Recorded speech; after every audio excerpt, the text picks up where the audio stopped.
Assalamualaikum warahmatullahi wabarakatuh. Yang kami hormati dosen pengampu mata kuliah Landasan Pendidikan Sains, Ibu Profesor Dr. Kartini MPD. Yang saya banggakan pula teman-teman kelas Tadris Biologi B semester 3 yang tidak bisa saya sebutkan satu persatu. Kami dari kelompok 12 akan mempresentasikan tentang literasi sains yang ada pada mata kuliah Landasan Pendidikan Sains.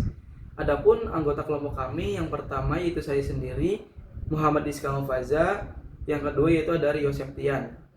Tanpa berlama-lama, untuk mengefektifkan waktu juga, marilah kita lanjut ke pembahasan. Yang pertama yaitu ada latar belakang.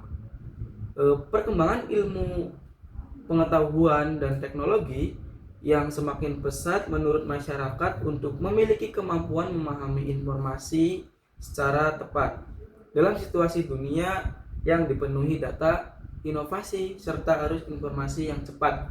Literasi sains menjadi keterampilan penting agar individu mampu menilai kebenaran sebuah informasi dan mengambil keputusan berdasarkan bukti.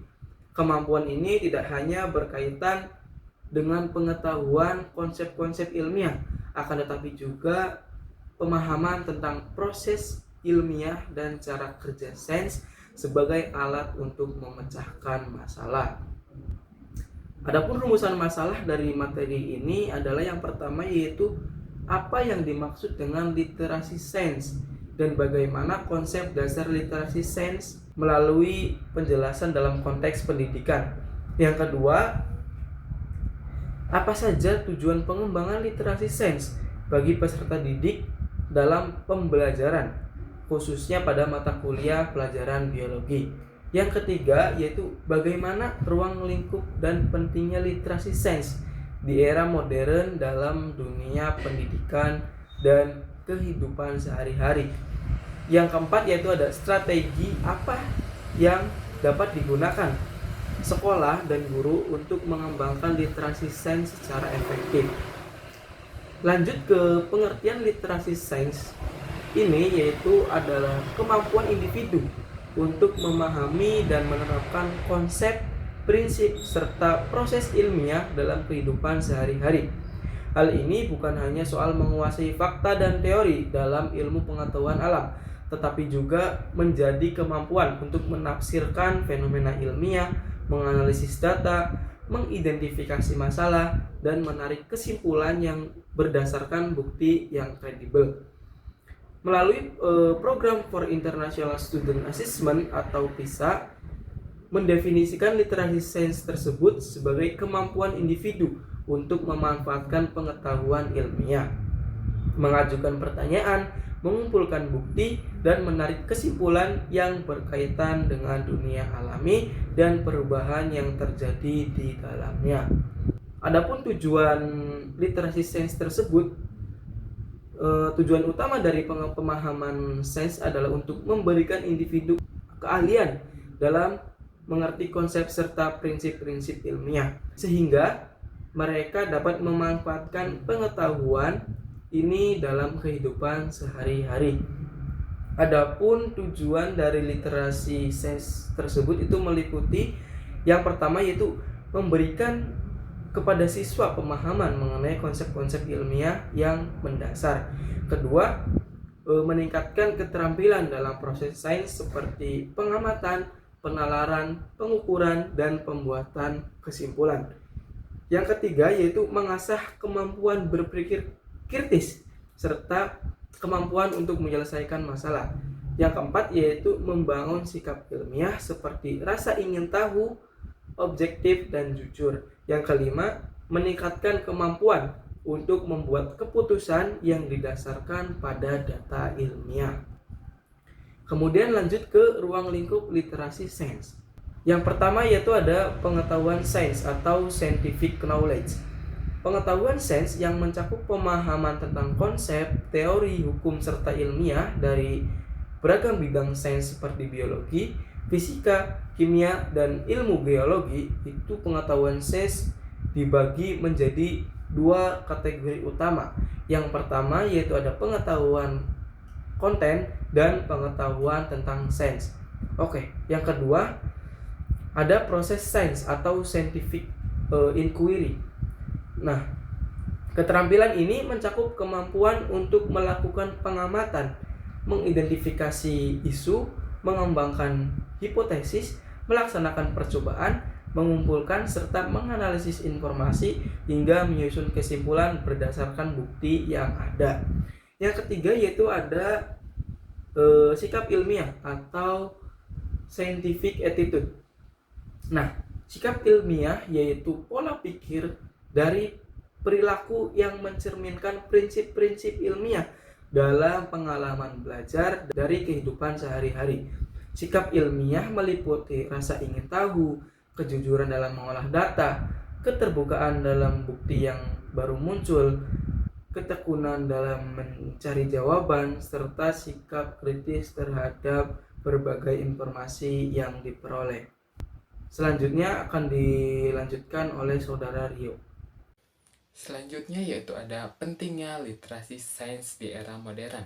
Literasi sains merupakan salah satu kemampuan yang sangat krusial di zaman sekarang karena laju inovasi ilmu pengetahuan dan teknologi yang begitu pesat, yang mempengaruhi hampir semua aspek kehidupan manusia. Nah, pemahaman sains sangat berpengaruh untuk membangun masyarakat yang berpendidikan, logis, dan bertanggung jawab. Kapasitas untuk memahami sains tidak hanya mempersiapkan individu menghadapi tantangan zaman modern, tetapi juga memberikan mereka kesempatan untuk terlibat dalam pengambilan keputusan publik mengenai isu-isu ilmiah seperti kebijakan energi, kesehatan, dan lingkungan. Selanjutnya yaitu ada literasi sains dalam pembelajaran biologi. Literasi sains di dalam pembelajaran biologi adalah kemampuan siswa untuk mengerti konsep-konsep biologi, penerapan pengetahuan tersebut dalam situasi nyata, dan pengambilan keputusan yang bijaksana berdasarkan fakta ilmiah. Nah, dalam konteks pembelajaran biologi, literasi sains berperan sebagai penghubung antar teori dengan penerapan praktis dalam kehidupan sehari-hari. Selanjutnya yaitu ada strategi pengembangan literasi sains di sekolah. Yang pertama ada integrasi pembelajaran berbasis inquiry atau inquiry based learning. Peningkatan keterampilan sains di sekolah dapat dimulai dengan penggunaan metode pembelajaran berbasis penyelidikan. Dan yang kedua, penerapan pembelajaran kontekstual atau contextual teaching and learning. Pendekatan yang krusial adalah menghubungkan pengajaran sains dengan situasi sehari-hari siswa. Yang ketiga, pemanfaatan teknologi digital dalam pembelajaran. Penggabungan teknologi digital menjadi strategi penting untuk memperkuat literasi sains yang modern. Dan yang keempat, penguatan kegiatan praktikum dan eksperimen di laboratorium. Aktivitas praktikum ini adalah komponen penting dalam pengajaran sains. Dan yang kelima, pembiasaan membaca dan menulis teks ilmiah. Membaca dan menulis adalah elemen krusial dalam penguatan kemampuan literasi sains. Yang keenam, pengembangan kegiatan berbasis proyek dan kolaborasi. Pendekatan ini adalah mendorong siswa berpartisipasi dalam proyek berbasis kegiatan. Dan yang terakhir yaitu kolaborasi guru, sekolah, keluarga, dan masyarakat. Pengembangan literasi sains tidak hanya bisa dilakukan oleh para guru dan juga dukungan dari berbagai pihak. Selanjutnya yaitu ada kesimpulan. Literasi sains merupakan kemampuan penting yang harus dimiliki setiap individu untuk menghadapi perkembangan ilmu pengetahuan dan teknologi yang semakin pesat. Literasi sains tidak hanya mencakup pemahaman konsep ilmiah, tetapi juga meliputi keterampilan proses ilmiah, serta sikap ilmiah seperti rasa ingin tahu, objektivitas, dan keterbukaan terhadap bukti. Literasi sains juga berperan penting dalam membentuk generasi yang kritis, kreatif, dan bertanggung jawab. Penguasaan literasi sains yang baik memampukan peserta didik untuk memahami fenomena alam secara ilmiah, menghindari misinformasi, serta berkontribusi dalam pembangunan masyarakat. Sekian presentasi dari kelompok kami, kurang-kurangnya mohon maaf. Wassalamualaikum warahmatullahi wabarakatuh.